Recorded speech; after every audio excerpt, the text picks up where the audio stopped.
Ravishankar sir और आज आप आरएसएस एजुकेशन ग्रुप में अध्ययन करेंगे श्रृंगार रस का। तो श्रृंगार रस की अगर बात करते हैं तो श्रृंगार रस का अर्थ देखिए, श्रृंगार का अर्थ क्या है? श्रृंगार का अर्थ है सुंदरता से।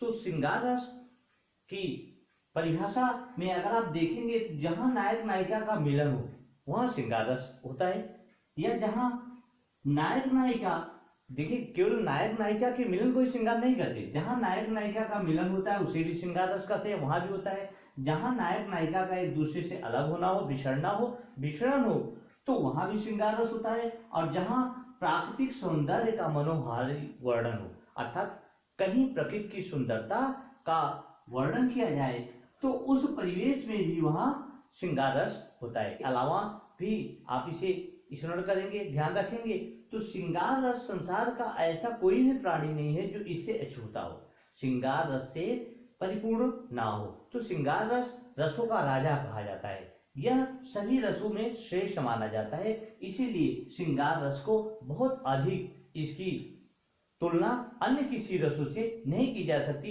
इसे बहुत अधिक बढ़ा चढ़ाकर प्रकट भी किया जा सकता है। तो श्रृंगार रस इस प्रकार से आप इसे व्यक्त कर सकते हैं। और श्रृंगार रस का आप इन तीनों परिभाषाओं को ध्यान रखिए कि जहां नायक नायिका का मिलन हो, जहां नायक नायिका का विश्रमण हो और जहां प्राकृतिक सौंदर्य का मनोहारी वर्णन हो वहां श्रृंगार रस होता है। अब श्रृंगार रस के अस्थायी भाव, विभाव, अनुभाव और संचारी भाव को देखते हैं। तो देखिए, अस्थायी भाव, श्रृंगार रस का अस्थायी भाव रति होता है। रति का आशय क्या होता है? रति का अर्थ होता है प्रेम से, ठीक है। तो श्रृंगार रस का अस्थायी भाव प्रेम हो गया। विभाव, तो विभाव के अंतर्गत नायक नायिका का मिलन, नायक नायिका का जहां वर्णन होता है विभाव। प्रेम पद वो भी विभाव है, एकांत का स्तर वो भी विभाव है, सुंदर दृश्य वह भी विभाव है। अब देखिए, अस्थायी भाव को उत्पन्न करने वाला कारक विभाव होता है। तो विभाव ही वह कारक है जो अस्थायी भाव को उत्पन्न करता है, यानी कि नायक नायिका का मिलन होता है तो रति उत्पन्न होता है। प्रेम पत्र में भी प्रेम या रति उत्पन्न होता है। एकांत स्थल है तो उसके द्वारा भी यहाँ प्रेम प्रकट होता है। और सुंदर दृश्य को देखकर भी रति अर्थात प्रेम प्रकट होता है, उत्पन्न होता है। तो इस प्रकार से आप कह सकते हैं कि अस्थायी भाव को उत्पन्न करने वाला कारक विभाव कहलाता है, पढ़ा है। और अनुभव की बात करते हैं तो अनुभव का अर्थ क्या होता है? अनुभव करना अर्थात फील या महसूस करना।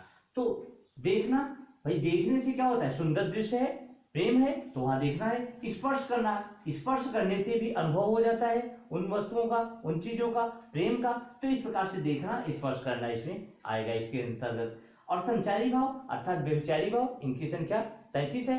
तो इनमें अगर आप ध्यान देंगे तो जब प्रेम की उत्पत्ति होती है, जहां श्रृंगार रस होता है वहां स्मित होती है, ठीक है, लज्जा होती है, आवेग होता है, रोमांच होता है। तो इत्यादि प्रकार से बहुत सारे संचारी भाव होते हैं। मैंने आपको यह भी बताया था कि संचारी भाव पानी में उठने वाले बुलबुले की तरह होते हैं, जो समटाइम्स बहुत थोड़े समय के लिए उत्पन्न होते हैं और थोड़े समय में ही क्या हो जाते हैं? समाप्त हो जाते हैं। तो इस प्रकार से आप अस्थायी भाव, विभाव, अनुभाव और संचारी भाव, क्योंकि जब आप कभी कभी सामान्य सी परिभाषा लिखते हैं तो जब कोई परिभाषा आपको स्पष्ट स्मरण ना हो तो अचानक ही आप कहते हैं जहां अस्थायी भाव, विभाव, अनुभाव और संचारी भाव के योग से जिस रस की उत्पत्ति होती है उसे उस रस का नाम लेकर कहते हैं कि श्रृंगार रस कहते हैं, हास्य रस कहते हैं, करुण रस इत्यादि, मतलब उस प्रकार से संबोधित करते हैं।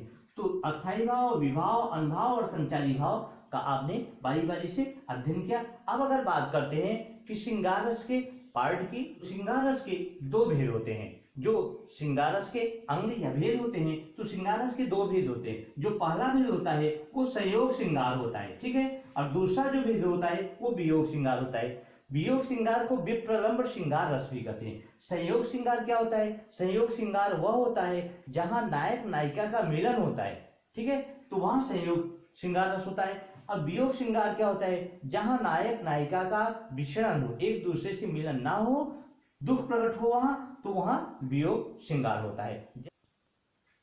तो यहां अगर ध्यान देंगे तो थके नयन रघुपति छवि देखी, तो इसमें क्या है? संयोग श्रृंगार है यहाँ पर, ठीक है। और हरिजन ज्ञान प्रीति अति बाढ़ी सजल नयन पुलकावली ठाड़ी, तो यहाँ अगर आप देखेंगे तो यहाँ क्या है? यहाँ वियोग अर्थात विप्रलम श्रृंगार रस है और यहाँ संयोग श्रृंगार रस है। तो इस प्रकार इसे आप व्यक्त कर सकते हैं, प्रकट कर सकते हैं।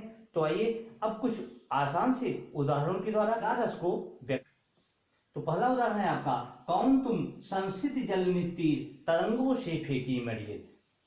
तो यहाँ यह उदाहरण आपका श्रद्धा और मनु जयशंकर प्रसाद द्वारा रचित कामायनी महाकाव्य के इस अंश से लिया गया है। यहाँ श्रद्धा मनु के प्रति दोनों का प्रेम प्रकट हो रहा है। तो श्रद्धा मनु को देखकर इस तरीके से वो पूछती है, उससे प्रश्न करती है कि कौन तुम संसित जल में तीर, इस महासागर के किनारे पर तुम कौन हो जो तरंगों से, जैसे महासागर की तरंगे फेंकती हैं कोई मणि के समान तुम चमक रहे हो, यहाँ दिखाई पड़े हो। तो अकेला वही बचा हुआ था।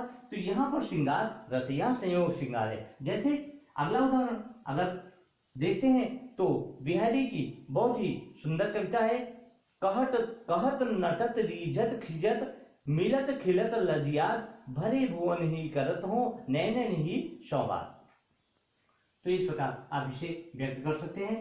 पूरी पंक्तियां मैंने नहीं लिखी है, आपको अगर लिखना है तो आप उसको कंप्लीट कर सकते हैं। या इन दोनों के अलावा भी आपने परिभाषा में लिखा है कि जहां प्राकृतिक सौंदर्य का वर्णन हो। तो देखिए भारतेंद्र हरिश्चंद्र द्वारा रचित सुंदर पंक्तियां हैं, कूके लगी कोयले कदम्बन पे बैठ बैठ धोए धोए पात हिल हिल सरसई लगे।